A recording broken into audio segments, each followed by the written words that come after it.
Hello and welcome back to the channel. I'm Rose and today I'm here with a very overdue book haul.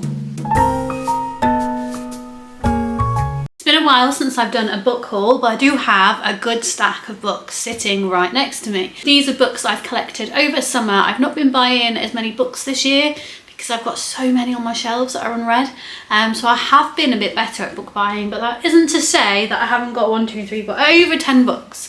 And I think from the whole of summer, that's pretty good. And most of these books were secondhand from a book fair. The first book I'm going to show you is the one I'm currently reading at the moment and really enjoying. It's Colony by Nika Norlin. This is so good so far. We follow multiple characters across various timelines, so it can get a bit confusing in places and sometimes have to go back and check what date I'm in. But we're following a lady that's got burnout and she packs up a tent and goes to live in the woods. And while she's in the woods, she sees like a colony, which she starts to call colony of ants that are living in the woods, and she's really intrigued by them. So we follow the story of how she meets one of them, and that's as far as I am so far. So I'm about halfway through, and she's just kind of finally spoken to one of the ants of this colony.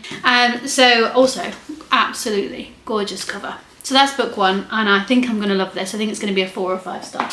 The next book to show you is Piglet by Lottie Hazel. I've always been drawn in by this cover. I think it looks great. Also, you know me by now, I love a book that features food, and from what I know, this features a lot of food. So I'll read you the blurb. For Piglet, marrying Kit has her opportunity to reinvent. Then, 2 weeks before they're set to be married, Kit confesses a horrible betrayal, cracking the facade that Piglet has so carefully created. The couple decides to move forward with the wedding as planned, but as the hours count down, Piglet is torn between a desire to follow the recipe and follow the rules, or to ask what happiness looks like and what it costs. Surely, with her husband, she could be herself again. Wouldn't it be a waste for everything to curdle now? Appreciate all the food puns in that blurb. Again, quite a striking cover for this one. So they're the 2 books that there's one more book that I've bought full price. And I got these with a book voucher from my local bookshop. So the last one is The Sad Ghost Club by Lise Meddings. I'm not sure how you pronounce their first name. This is what looks like a very cute graphic novel. I've been seeing this around on Instagram and I just wanted to get it myself. And it says, this is not a sad story that begins with a struggle and anxious swirling thoughts, but sometimes even the worst of days can surprise you.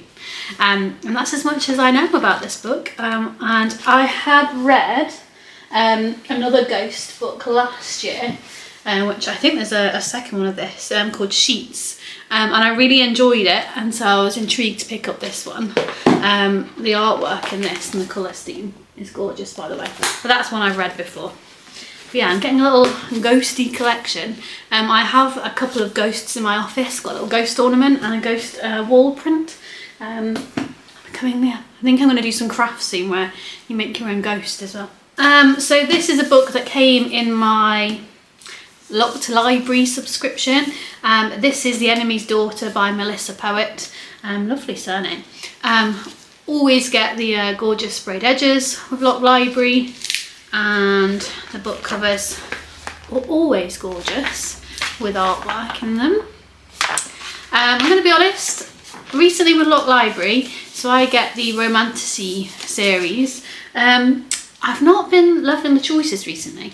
When I read them, they're okay, they're like 3 or 4 stars, but just not books I pick up. So I'm thinking about maybe stopping it, I don't know. It's not because the books aren't very good, they're all kind of young adult. It's been 37 years since the Republic was destroyed. Now the 5 clans in the Kingsland fight for control. Isadora, daughter of the clan's leader, risks her life on the battlefield to help injured clan soldiers. But when she stops an attack from Tristan, a Kingsland assassin, his soldiers shoot her with a poisoned arrow. As Isadora lies dying, Tristan does the unimaginable. He offers to save her life using a rare magic. Yet, in choosing to live, she is unknowingly bound to the mysterious Tristan through a magical connection that could allow him access to her emotions, her deepest memories, and the very information she needs to destroy the clans.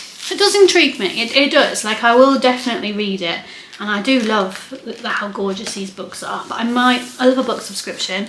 I really want an adult romantasy book subscription. So if anyone knows of one of those, please let me know. I'd love to sign up. So all of these books I'm about to show you, I got from a book fair in my local town. So the first one is Dog-like by Rory Aaron. This is a collection of poems, and I picked this one up because the very first poem is called My City from Derby, and I live in Derbyshire.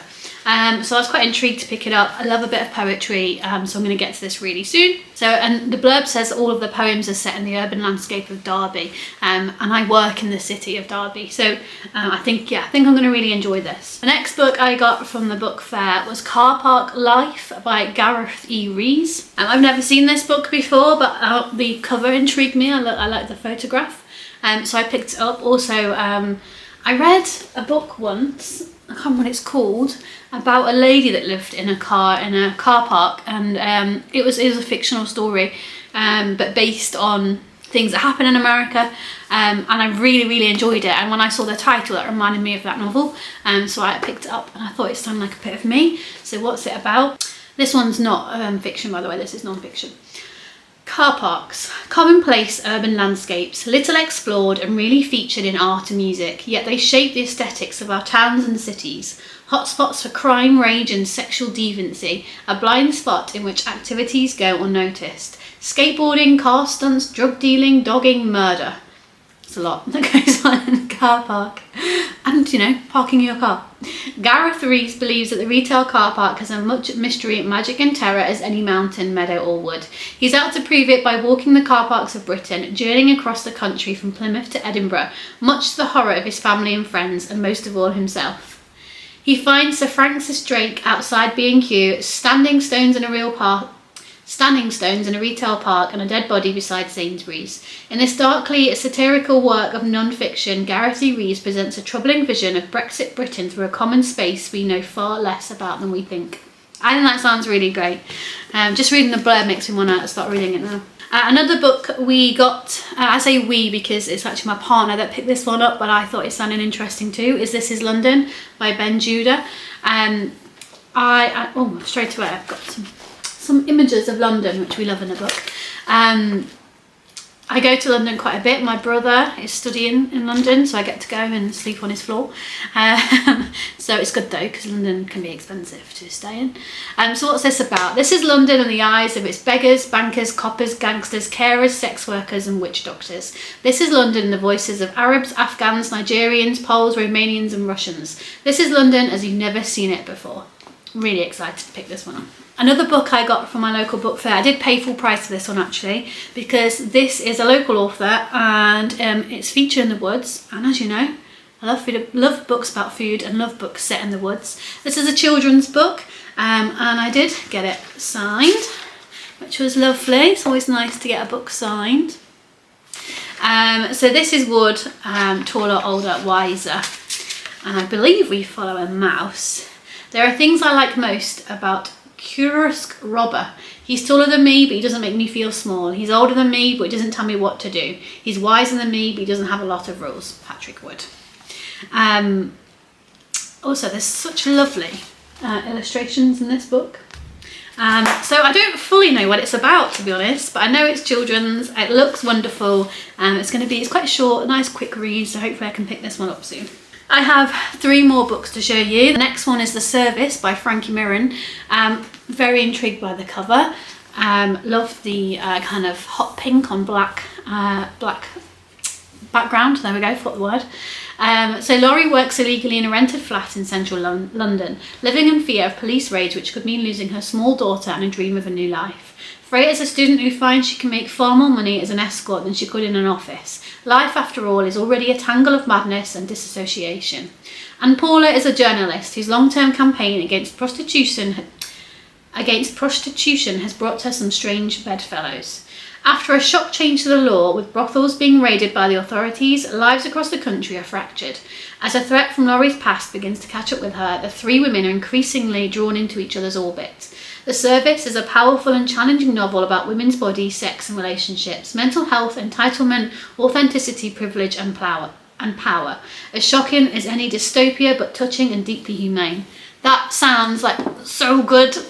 Really excited about that one. Okay, the last book I got from my local book fair is a recipe book. I've already flicked through this. This is actually, I've managed to open the page which drew me in to buy this. So I quickly flicked through, saw that recipe and was like, I need that for dinner. And just picked up the recipe book. And I think it was like 50p from the fair. So I was like, why not? So I've already been through and folded some of the pages, some of the recipes that I want to make. Oh, this looks so good.